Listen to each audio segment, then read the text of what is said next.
Hey everyone, I'll be explaining a Bitcoin transaction in the simplest, most intuitive way possible using chain length. Okay, so at a high level, a transaction spends old outputs and creates new outputs. Inputs are what we spend, and outputs are where the value goes next. This one has two inputs and two outputs. Think of inputs as old receipts being redeemed and outputs as new envelopes of value. It takes in 24,000 satoshis and sends out 22,000 satoshis. So the fee here is 2,000 satoshis. Fee is always inputs minus outputs, and the fee rate is 10.31 Satoshi per V byte, which is basically price paid for the block space. A Satoshi is 10 raised to power minus 8 Bitcoin, and a transaction size is always shown as V bytes and weights. Larger transactions usually require higher fees because block space is limited. Alright, this is a SegWit transaction.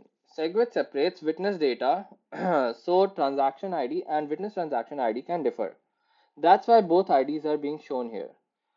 So if you notice, this comparison shows actual weight versus hypothetical legacy weight, and here segregated witness separates saves about 29.89%.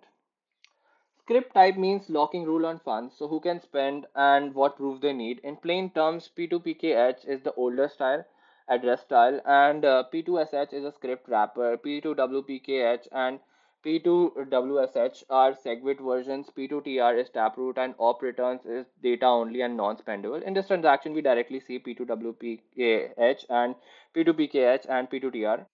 Time locks, as the name suggests, are time locks that prevent spending too early. Absolute lock time is transaction wide and relative time lock is per input. In this example, they are not active, so there's no extra waiting rule.